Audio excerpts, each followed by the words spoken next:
Gaming keeps advancing, it keeps getting better and better, and yet there's some ancient holdovers from previous generations that developers seem to just never want to let go. Some designer sticks them into a popular game and everyone copies it for the wrong reasons, or somehow we as gamers decide that we're just okay putting up with whatever design philosophy was acceptable 20 years ago. Well, here's 10 things that shouldn't be in games anymore. A huge shout out to our Twitter followers for suggesting all of these. Invisible walls are a compromise. The designers want to make a world that appears to be immersive and open with lots of things to do, but also want to keep you inside a certain area of the map so they can, design around that. Unfortunately, one of the laziest and sadly most common ways to do this is to simply stick an invisible wall up and let you crash against it rather than design around it.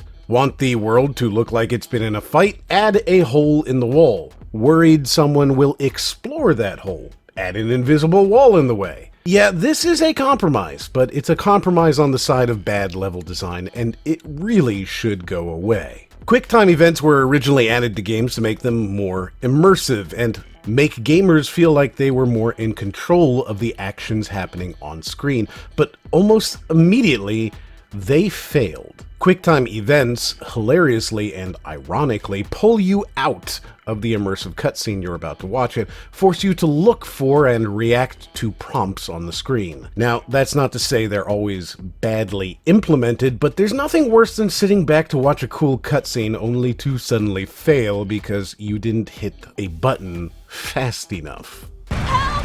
Please! Someone! I'm going to die! Next up is the reason we had QuickTime events in the first place, and that's unskippable cutscenes. Some games think we really must watch their carefully crafted story, and rather than allow you to skip them, well, they added in those QuickTime events to make them more palatable. It didn't work, and yes, sometimes the cutscene is there to hide up a loading screen, but even then you can at least have a loading symbol. We've all tried to skip a cutscene and seen loading.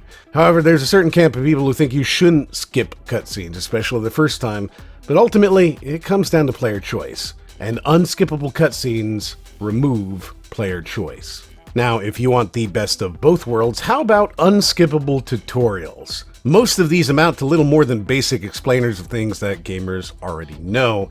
And what's worse is that if a game actually has unique mechanics, well, the basic same old tutorial forces a gamer to just skip over it and miss the actually important stuff. So why not make it unskippable? From insane levels of handholding to such poorly crafted tutorials that they make a game literally unplayable, mandatory tutorials for basic gameplay features have got to go. Now, this one has a reason to exist, but NPCs that walk slower than you run but faster than you walk. Yes, there is a real reason for this, and it's actually a bunch of reasons, from the fact that NPCs are coded separately from the rest of the game, to the fact that gamers like to run away from tightly scripted scenes in order to explore a shiny box in the corner, and then they want to be able to catch back up. But the fact is that if The Witcher 3 can make an NPC sprint when you sprint, all games should do it now. It's just the worst, especially in an escort mission.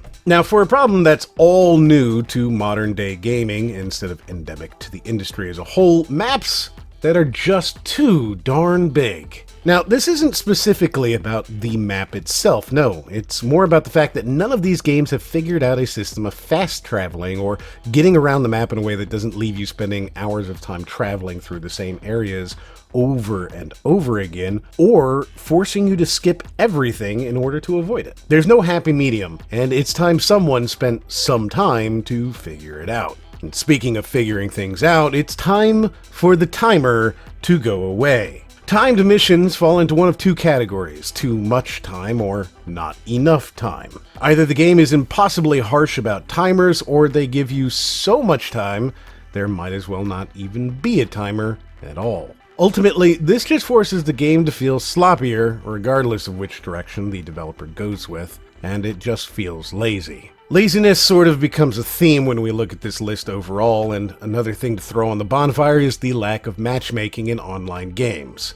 No matter the excuse, when an always online game forces you to have friends to play, it's missing so many opportunities. What's weirder is when a game like The Division 2, which has matchmaking available for every single activity in the game, will remove matchmaking for an event like raids.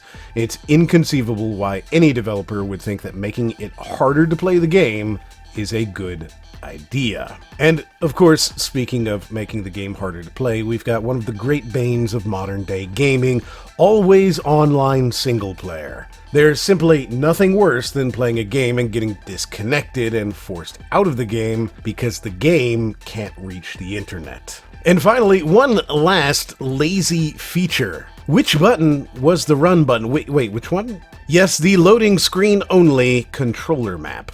This is the unskippable tutorial taken to the opposite extreme, when a developer is too lazy to make any tutorial at all and simply throws up a controller map during a loading screen with the understanding that you'll figure it out for them. Some games like to highlight a few things here and there that you might not know about, but these huge, complex maps, shown for the briefest half a second, just don't cut it anymore. What's your least favorite feature in games, the one that should have been taken out years ago? Is there something I missed? Let me know in the comments below. If you enjoyed this video, consider watching another one in the corner right now, and as always, we'll see you on the next one.